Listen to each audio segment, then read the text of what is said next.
എല്ലാവർക്കും കൂടി ഡോണ കിച്ചണിലേക്ക് സ്വാഗതം. അപ്പം ഞാൻ ഇന്ന് തയ്യാറാക്കാൻ പോകുന്നത് തക്കാളി ഇട്ട മോരുകറിയാണ്. ചോറിന് പറ്റിയ ഒരു ഒഴിച്ചുകറിയാണിത്. വളരെ സിമ്പിളായിട്ട് ഇത് തയ്യാറാക്കി എടുക്കാവുന്നേ ഉള്ളൂ. ഇതിലേക്ക് വേണ്ട സാധനങ്ങൾ എന്തൊക്കെയാണെന്ന് നമുക്ക് നോക്കാം. 250 ml മെഷർമെൻറ്റ് കപ്പിൽ 2 കപ്പ് തൈരാണ് ഞാൻ എടുത്തിരിക്കുന്നത്. 1 കപ്പ് വെള്ളവും ചേർത്ത് കട്ടയില്ലാതെ ഉടച്ചെടുത്തിരിക്കുകയാണിത്.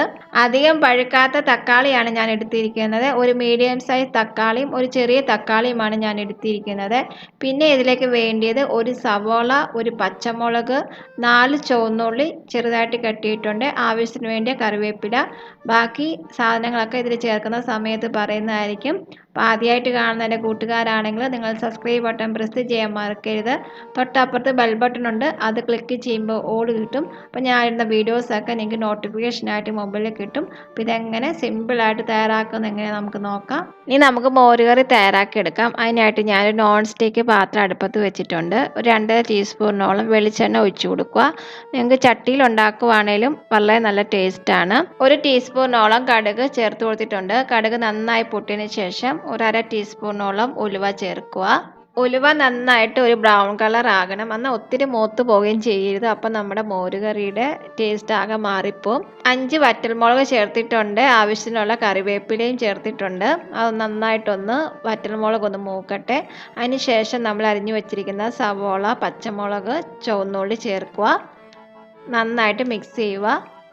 ആവശ്യത്തിനുള്ള ഉപ്പ് ചേർത്ത് നന്നായി മിക്സ് ചെയ്തതിന് ശേഷം അടച്ചു വെച്ച് 3 മിനിറ്റ് വേവിക്കാം. അപ്പം നമ്മുടെ സവോള പെട്ടെന്ന് വഴറ്റാൻ വേണ്ടിയിട്ടാണ് നമ്മൾ ഇങ്ങനെ ചെയ്യുന്നത്. ഇപ്പം സവോള നന്നായിട്ട് വഴറ്റിയിട്ടുണ്ട്. ഇനി ഇതിലേക്ക് 1/4 ടീസ്പൂണോളം മഞ്ഞൾപ്പൊടി ചേർക്കുവാണ്. മഞ്ഞൾപ്പൊടി ചേർക്കുമ്പം പ്രത്യേകം ശ്രദ്ധിക്കണം, ഒത്തിരി കൂടി പോകരുത്. അപ്പം നമ്മുടെ കളറ് കൂടി പോവുകയും ചെയ്യും. ഈ കറിക്ക് ഒരു കുത്തൽ ചുവയ്ക്കുകയും ചെയ്യും. അതൊരു പ്രത്യേകം നിങ്ങൾ ശ്രദ്ധിക്കണം. കട്ട് ചെയ്ത് വെച്ചിരിക്കുന്ന തക്കാളി ചേർക്കാൻ പോവാണ്.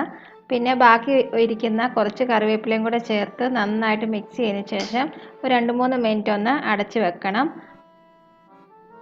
അപ്പോൾ 3 മിനിറ്റ് ആയിട്ടുണ്ട്. തക്കാളി നന്നായിട്ട് വെന്തിട്ടുണ്ട്. അപ്പോൾ ചില തക്കാളി വേവാത്തത് ഞാനിങ്ങനെ ഉടച്ചു കൊടുക്കുവാണ്. കട്ടയില്ലാതെ ഉടച്ചു വെച്ചിരിക്കുന്ന തൈര് ചേർക്കാൻ പോവാണ്. അപ്പോൾ തീ വളരെ ലോ ഫ്ലെയിമിലാക്കണം. എന്നിട്ട് നന്നായിട്ട് ഇത് ഇളക്കി കൊടുക്കണം. ഇപ്പം ഞാനൊരു 1/4 ഗ്ലാസ് വെള്ളം കൂടി ചേർക്കുന്നുണ്ട്. വെള്ളത്തിൻ്റെ അളവ് അവരോട് ഇഷ്ടത്തിനനുസരിച്ച് ചേർക്കുക. ഇതിപ്പോൾ ഇച്ചിരി കട്ടിയായിട്ടാണ് ഞാൻ തയ്യാറാക്കുന്നത്. അതേപോലെ ലോ ഫ്ലെയിമിൽ ഇട്ടിട്ട് നന്നായിട്ടൊന്ന് ഇതൊന്ന് ചൂടായാൽ മാത്രം മതി. ഒന്ന് ആവി പകരുമ്പോഴത്തേക്ക് സ്റ്റൗവിൽ നിന്ന് മാറ്റി വെക്കണം. അല്ലെങ്കിൽ തിളച്ച് പോയിട്ടുണ്ടെങ്കിൽ നമ്മുടെ തൈര് പിരിഞ്ഞു പോകും. ആ ഒരു കാര്യം നിങ്ങൾ പ്രത്യേകം ശ്രദ്ധിക്കണം. തക്കാളി മോര് റെഡി ആയിട്ടുണ്ട്. ഇതിൻ്റെ കളറൊക്കെ കണ്ടോ, നല്ല യെല്ലോയിഷ് കളറാണ്. ഞാനിൻ്റെ ഉപ്പും പുളിയൊക്കെ നോക്കിയായിരുന്നു. അപ്പോൾ നിങ്ങൾക്ക് ഈ വീഡിയോ ഇഷ്ടപ്പെട്ടെന്ന് വിശ്വസിക്കുന്നു. ഇഷ്ടമായെങ്കിൽ ഷെയർ ചെയ്യാനും സബ്സ്ക്രൈബ് ചെയ്യാനും മറക്കരുത്. നിങ്ങൾക്ക് എന്തെങ്കിലും ഡൗട്ട് ഉണ്ടെങ്കിൽ കമൻറ്റ് ബോക്സിൽ എഴുതുക, തീർച്ചയായിട്ടും ഞാൻ മറുപടി പറയുന്നതായിരിക്കും. അപ്പോൾ ഇതുപോലത്തെ നല്ല റെസിപ്പി ആയിട്ട് വരുന്നത് വരെ നന്ദി, നമസ്കാരം. Thank you.